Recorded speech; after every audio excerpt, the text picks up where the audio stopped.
Greetings! Back on the plots. We're going to be doing plenty today, hopefully. I've only got 3 hours though to do it in. I was trying to get a full day in, but James's little friend came down, one of the girls from school, so we were looking after her, and I've only just got up here. It's 2:20, so I've got about 3 hours or so to do some bits and bobs, and we'll just be getting cracking. Going to get some seed starts hopefully done. I'm going to put a fence in up at the top because Joe's took his shed down. Whatever happens will happen. I'll see you in a bit. Alright. I want to do some sowing of seeds. Unfortunately, I don't have very many seeds.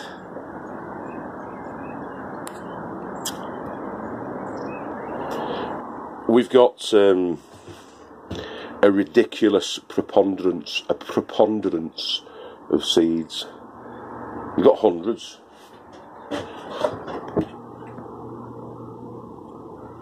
So what I'm going to do is I'm going to have a root through these and make some decisions about which types and varieties we're going to crack on with. I mean, that's just broccoli, kale. In there's spinach. That's just spinach, different types of spinach, peas and beans. There's tons, mixed seeds. It's ridiculous. So I'm going to have to root through and see what's what and decide on which varieties we're going to be planting out or starting out at this moment in time. It is the first weekend of March 2019, and it's the Saturday afternoon. It's about 20 to 3. So I've only got 3 hours altogether to do what I need to do today. So I'm going to get cracking, and I'm going to have a root through these. I'll show you which seeds we're going to be starting off, and we'll get cracking. Alright, do what we can do. See you in a bit. So, because I'm coming back tomorrow, I'm going to soak these peas overnight, these Clevedon Wonder. Overnight. In here. Oh, in the bucket. Just put some water in the bottom to about there. So I'm going to soak these overnight, and what that should do is start to split the peas so that they start to come to life again before I actually stick them in some soil. I'm going to, I think, put them in the 1.2 metre length of gutter that I've got up there, and see how we get on with that. Put that in the greenhouse at the back. Alright. Don't know if you can see that, but those are the Clevedon Wonder inside the water. So we'll leave them, as I say, overnight. When I come back tomorrow, we'll get them planted in. Should have softened the shells and started to come to life then. That's rainwater that I've got out of the water butts from the runoff on the tiki hut. So yeah, there's no chlorinated water or anything in them. It's just natural rainwater. Alright. I got that from Paul Green Nurseries as well when I went down there, and it's some fencing, as you can see, garden and plant mesh, but it was going to be used for fencing actually, like we did over there. But Uncle Joe from Mexico's done us a big favour, I didn't know about it. It's so we can play tennis, obviously, me and Joe, over the fence.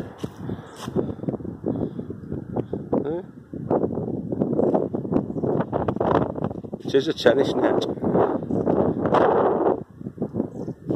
and it's formed the fence, hasn't it? Look at that. Look at that. It's all right, isn't it? But there is still this bottom section to be done. Now, what I want to do with that one is, because Joel wants to get behind here to clean his glass, won't he? So I don't want to interrupt that too much if I can. So what I might do is I'll bring it out a little bit this way, bring it out a 6 inch or something, and then have the fence running there to just at the side of where his water barrel is, down there at the bottom. Which is on my side technically a little bit, but I'm not bothered. I'd sooner Joe be alright and get behind here, be alright to get behind here, and that. You've got to be considerate to your neighbours. It's the way forward. So that's what I'll do. So we'll put a fence in there now, but as I say, I'm going to bring it up this way a little bit, bring it out a little touch. Alright, that's the next job. We'll crack on. And voila, a fence. So basically just staves in the ground and a fence attached with zip ties, because it's the easiest thing in the world to do with zip ties. See you later, mate. See you, Sandra, love. Mick and Sandra getting off. And that's it. I'll show you my seeds that I'm going to be putting in now. Like I say, boys and girls, I've not done half the stuff that I wanted to do today because I've not been on really and people haven't seen me for about 3 weeks. Everybody's like grabbed me. Oh, I thought you'd disappeared. I met a new guy up at the top as well at plot number 5, Darren, and his mum and dad. And he's getting really stuck into that plot up at the top there at number 5. He's really cracking on with it. He only got it last Sunday. And he's been working in the morning, finishing early and getting up to plots. Starting early and finishing early he's been doing. I don't know what he does, but it's giving him some sort of freedom, whatever it is, to do that. I wish I had that freedom. I'll tell you that for nothing. I'll be down here all the time. Right, here we go. So this is what we're going to be starting tomorrow, in tomorrow's episode. And so we have the excellent cylinder. Beautiful. Never had them before, but I believe they are very tasty and sweet. Full of beta-carotene, calcium, iron and folic acid. Good for ladies, pregnant ladies especially. Good for the baby. There's some more beetroot at the side there for beginners, and I think that's called Action.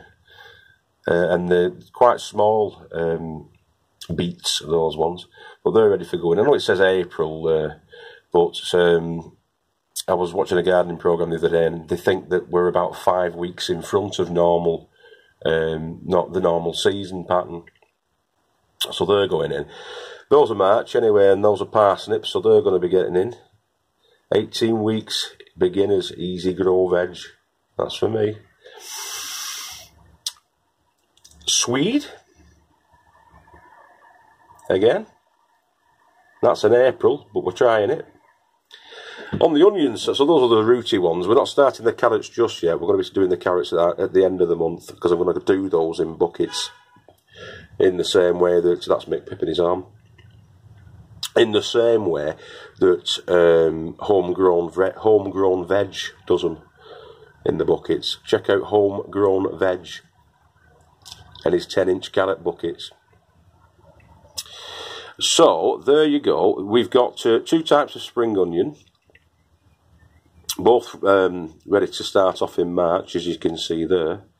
We've got a really nice looking purpley one. If it comes out like that, that'd be sweet. Wouldn't it be nice, that?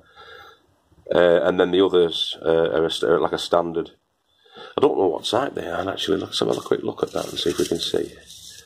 Does it tell you? Apache. Apache, them.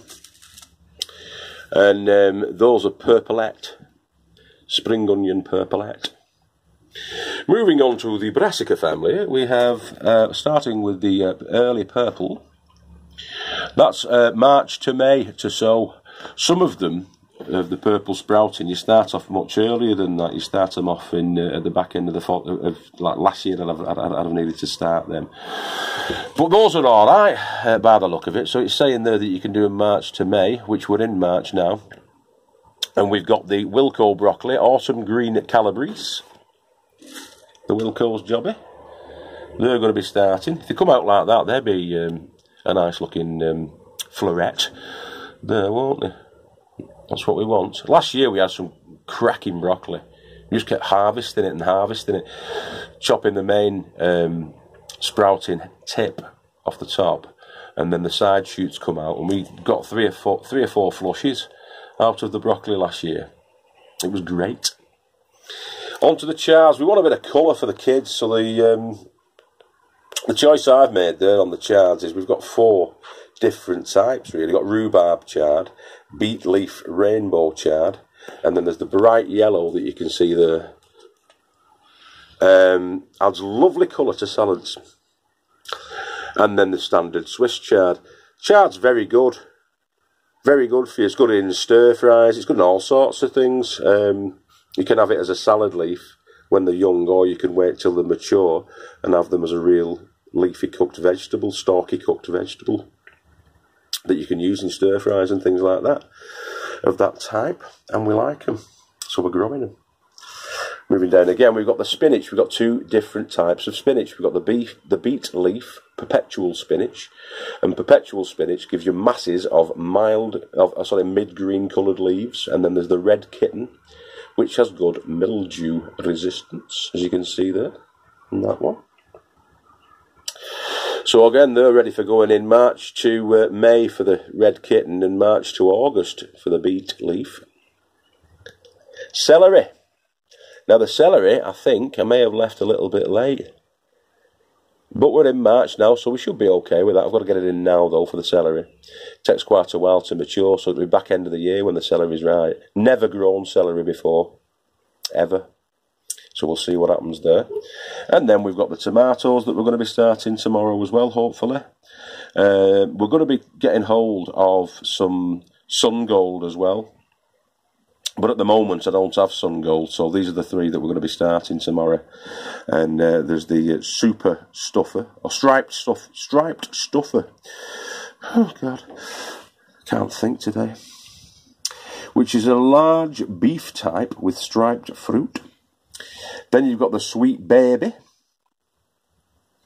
And then you've got the cherry falls one, which we're going to be putting into baskets once that's all up and running. Yeah. So that's what we're going to be doing, and we're going to try and do these all tomorrow if I can do. I want to get as much time as I can down on the plots this weekend, if possible. I've also got some peas soaking. I think I showed you them before, didn't I? In there. Clevedon Wonder. So yeah. There will be more plantings being started throughout this month, but these are the ones that I want to try and get in tomorrow, get started on tomorrow. And I'm going to be doing them on that bench there. Got some propagators there. And I'll show you all of that tomorrow. But I'm going to be stuffing them into all kinds of light, bright nooks and crannies. Some will be going there, some will be going here.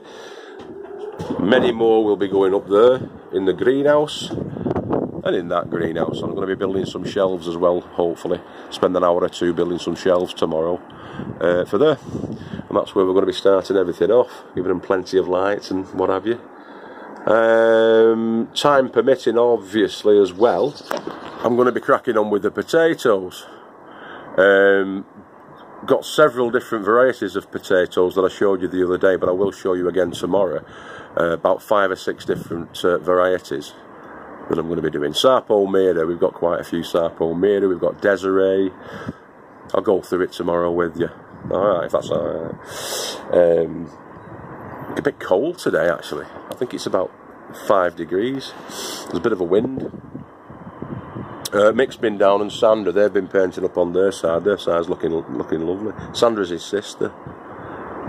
She's a dab hand with a brush. Sandra, she's been cracking on up there. And as I say, I met up with Pat and Steve up at the top, the new lad Darren there, been chatting away with Mick, so I've not really done all that much today, unfortunately. I only had 3 hours as it was, but tomorrow will be a different kettle of fish, because I'm going to be down here, hopefully, for about 7:30, and I'll stay on here, hopefully, till about 5:30. So I'm going to get 10 hours in. Yeah, 10 hours in tomorrow. And I'm going to try and crack on.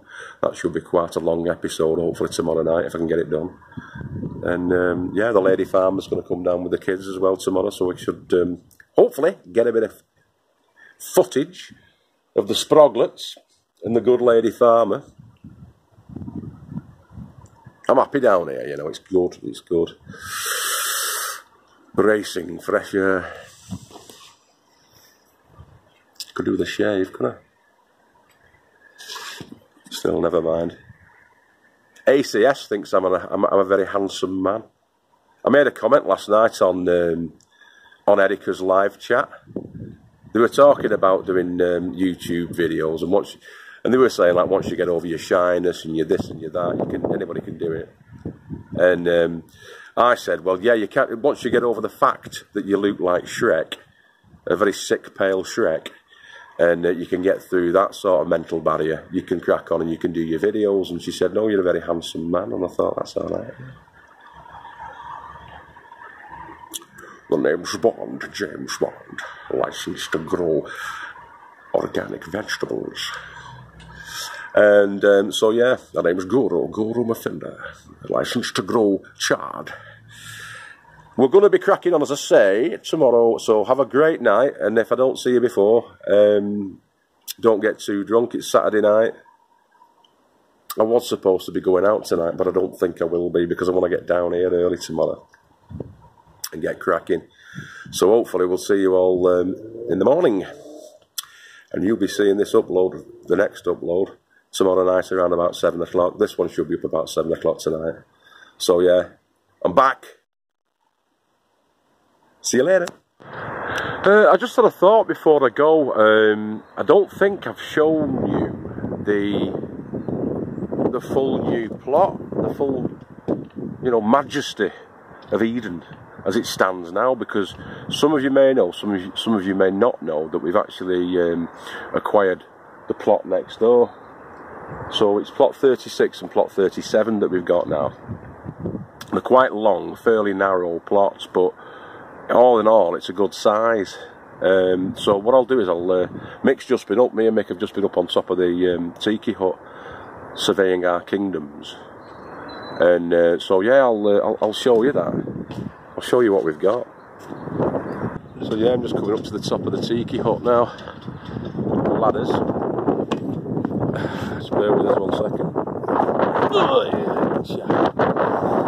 Oh, very windy. There's Mick's side, I hope he doesn't mind. It's looking spectacular, as you can see. That's a new addition. We'll get Mick's permission and we'll see if we can have a chat to all sorts. So here we've got the original Little Farmer's Farm, which is 37. I've got to take those out, they're looking proper shot at now then. That Robert De Niro kale. Garlic and onions in that one. Coming on a treat. They've been in now about 3 months, I think. 3.5 months. Put them in November, I think, last year. Back into November. And these are all the beds, all the different beds that are going to be rejigged. I'm going to run them this way. In the end. Another greenhouse potentially is going to be going there, or it might be further long beds, not decided yet. There's 2 more beds there. There's one that's covered, and you can see the frame for the other larger bed. That's I think it's a 5 foot or something like that by about 12. These ones. There's the greenhouse that I made with the polycarb, the 4mm twin wall polycarbonate. That's my flip top composting bit. Some more composting beds over there, bins over there. And this is the new. Sorry about the wind, it's very windy. You probably can't make a for this actually. Really wind. But yeah, that's a cooking apple tree there. That's got a black grapevine growing in it, which I'm very pleased about. There's another little shed behind there. We've got some gear in there now. Got a big padlock on it. You've got these long beds. Now I want to replicate the long beds on this side, on this side. We'll see how we go. So it's all very much the basic horticulture setup here. Long beds, 4 foot by say 12 foot, something like that. And as you can see there are 4 of the big long beds on that side, and there's a smaller one there that's a 3 foot, I think, by about 10, and then another little one there. So we're going to be rejigging and we're going to be reutilising this land and doing something very different with it.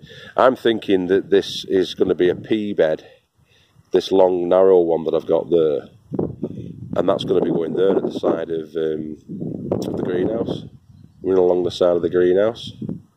So it's going to be running probably from where that barrel is up to the front in parallel with the others. But we'll see. There's all sorts. That's a these two are plum trees. Oh, that might be a damson tree, and I'm sure, but that's definitely a plum tree. The other one, that one, definitely a plum tree.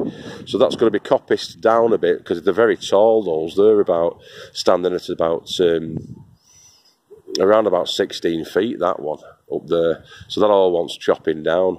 And we want it to bush out rather than be all the way up there. So it wants coppicing. Same with this. Cut them down because they're too high. You can't get to the fruit. The only people that can get to the fruit are the bird people, the ones with wings. So the wood pigeons will be eating them, the wasps, the winged beasties.